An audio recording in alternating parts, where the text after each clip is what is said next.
الحمد لله رب العالمين والعاقبة للمتقين والصلاة والسلام على حبيبه الكريم أما بعد فأعوذ بالله من الشيطان الرجيم بسم الله الرحمن الرحيم قل بفضل الله وبرحمته فبذلك فليفرحوا صدق الله العظيم وبلغنا رسوله النبي الأمين المتين الكريم ونحن على ذلك لمن الشاهدين والشاكرين والحمد لله رب العالمين۔ نثار تیری چہل پہل پر ہزاروں عیدیں ربیع الاول، نثار تیری چہل پہل پر ہزاروں عیدیں ربیع الاول، سوائے ابلیس کے جہاں میں سبھی تو خوشیاں منا رہے ہیں۔ اور ہمارے امام عشق و محبت، مجدد دین و ملت، امام احمد رضا خواں فاضل بریلوی علیہ الرحمہ فرماتے ہیں، سب سے اولا و اعلیٰ ہمارا نبی، سب سے بالا و اعلیٰ ہمارا نبی، اپنے مولا کا پیارا ہمارا نبی، دونوں عالم کا دولہا ہمارا نبی۔ بجھ گئیں جن کے آگے سبھی مشعلیں، شمع وہ لہ کے آیا ہمارا نبی۔ اور آپ فرماتے ہیں، سارے اونچوں میں اونچا سمجھیے جسے، ہے اس اونچے سے اونچا ہمارا نبی۔ خلق سے اولیاء، اولیاء سے رسول، اور رسولوں سے اعلیٰ ہمارا نبی۔ جیسے سب کا خدا ایک ہے ویسے ہی ان کا تمہارا ہمارا نبی۔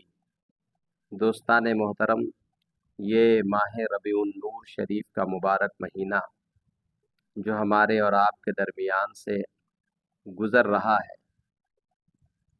اپنی دامن میں رحمتوں اور برکتوں کو سمیٹے ہوئے ہمارے اور آپ کے درمیان میں تشریف لایا۔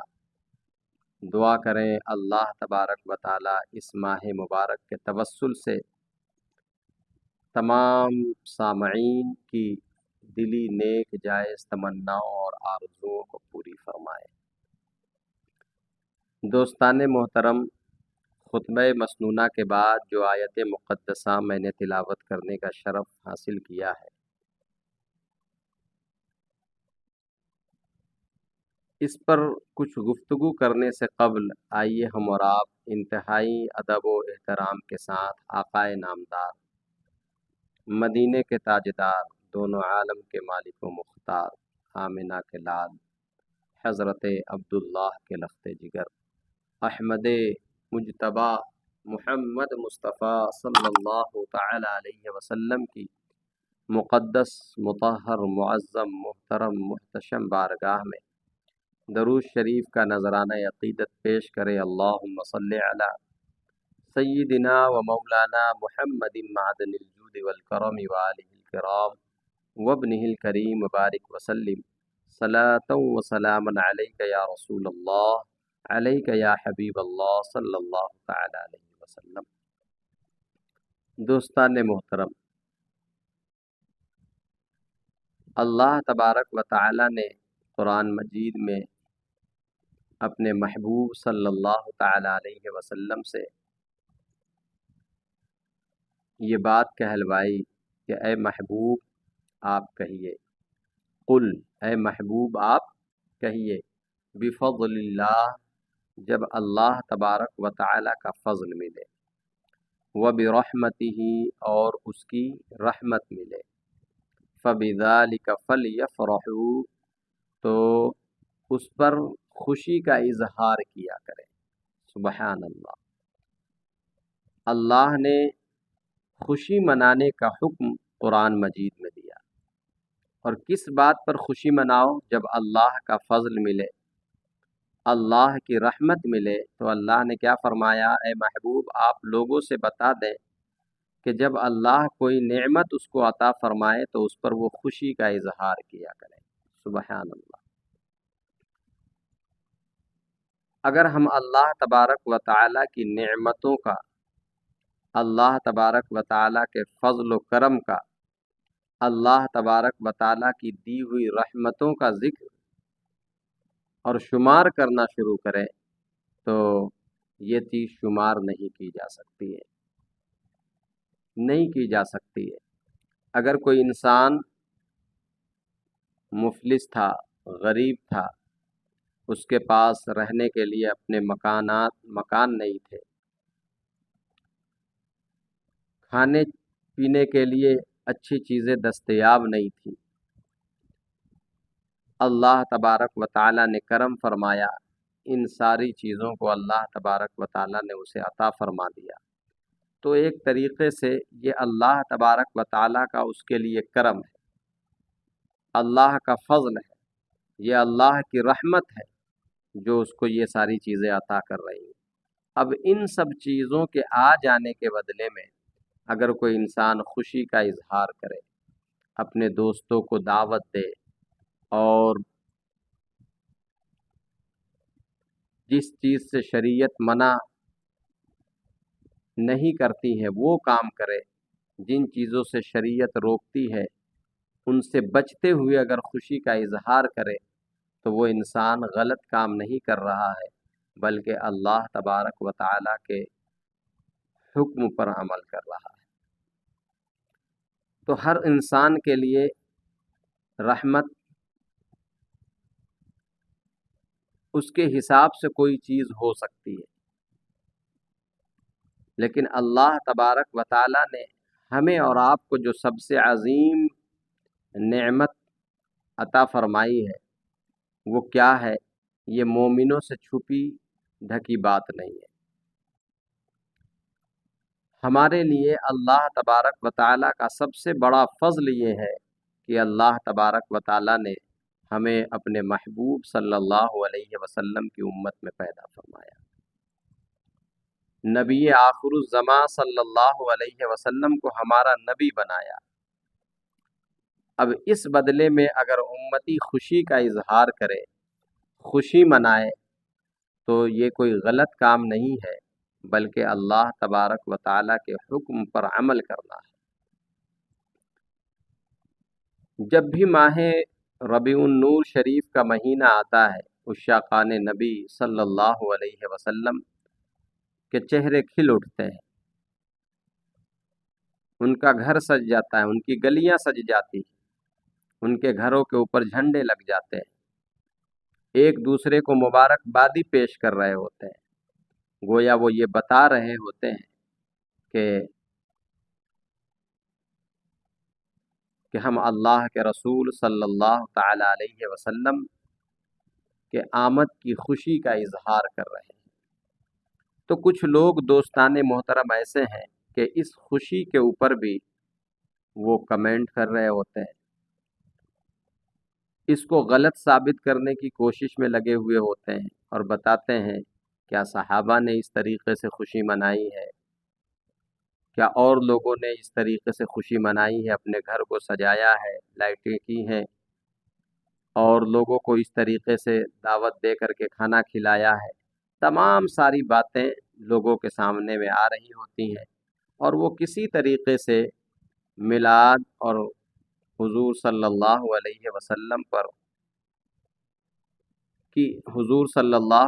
وسلم کی آمد کی خوشی پر جو لوگ خوشی منا رہے ہوتے ہیں اس سے روکنے کی وہ ہر ممکن کوشش کر رہے ہوتے ہیں۔ لیکن میں اپنا نظریہ بتا دوں، الحمدللہ ہمیں اللہ کے رسول صلی اللہ تعالی علیہ وسلم کی ولادت باسعادت کے موقع پر خوشی منانے کے لیے کسی دلیل کی ضرورت نہیں ہے، کسی دلیل کی ضرورت نہیں ہے۔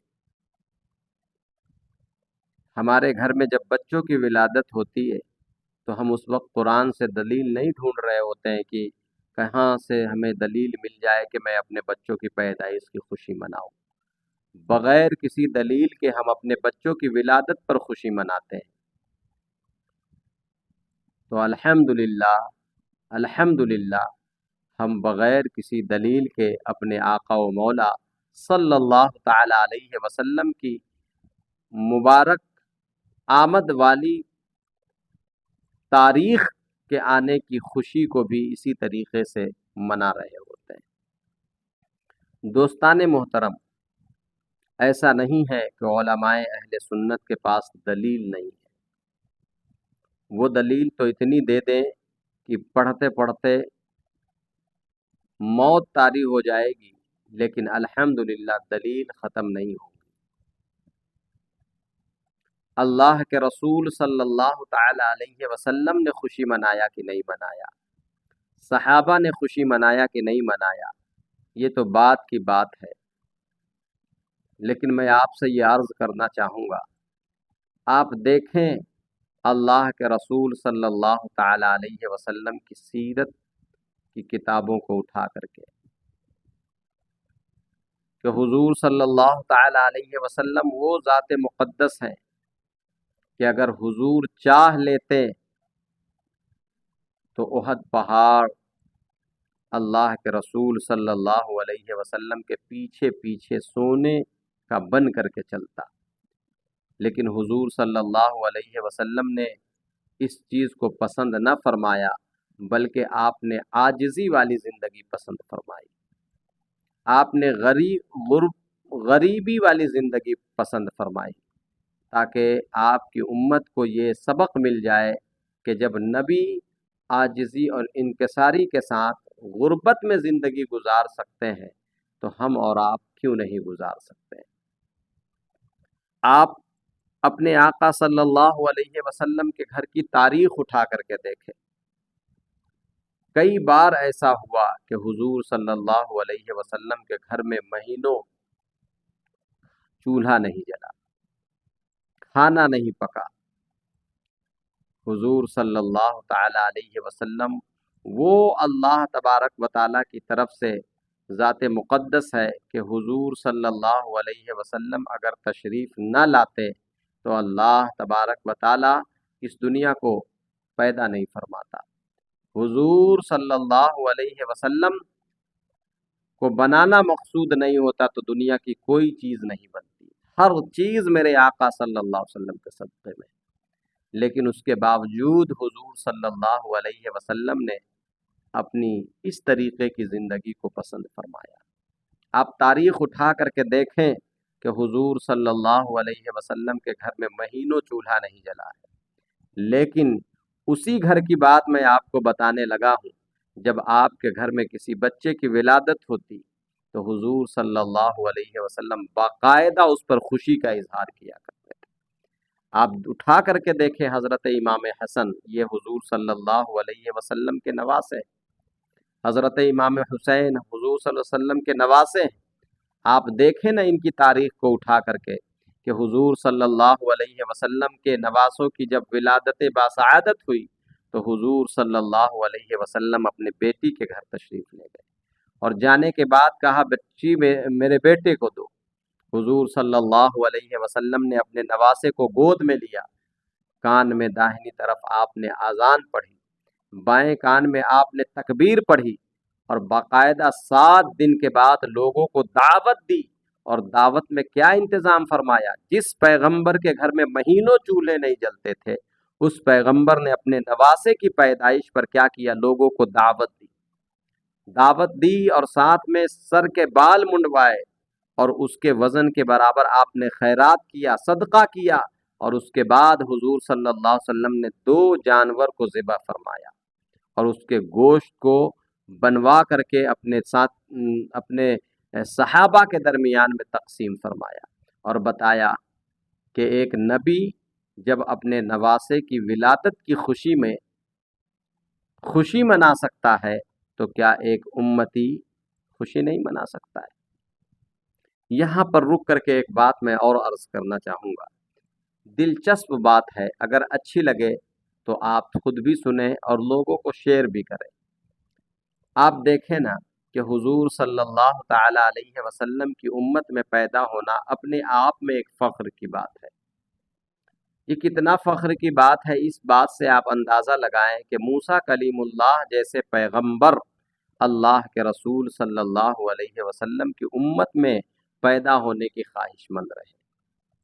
الواح تورات کے نزول پر آپ نے دیکھا کہ عرش پر ایک ایسی امت کا ذکر اللہ تبارک و تعالی نے فرمایا ہے جس کے بارے میں یہ بات ہے کہ وہ امت ایسی ہے کہ اگر وہ دعا کرے گی تو اللہ فوراً اس کی دعا کو قبول فرما لے گا، اور کتنی جلدی دعا کو قبول فرمائے گا کہ وہ ہاتھ کو اپنے چہرے پر بعد میں پھیرے گی، اللہ اس سے پہلے اس امت کی دعا کو قبول فرما لے گا۔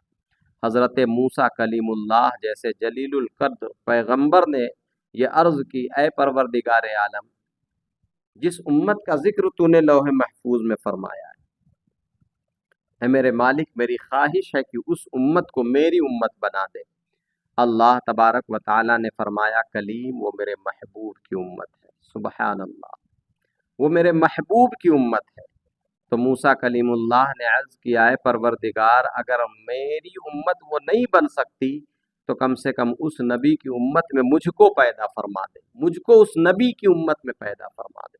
سبحان اللہ، سبحان اللہ، جلیل القدر پیغمبر، اور ایسے ایک نہیں بلکہ درجنوں پیغمبران کرام علیہم السلام ایسے ہیں جنہوں نے حضور کی امت میں پیدا ہونے کے لیے خواہش ظاہر فرمائی۔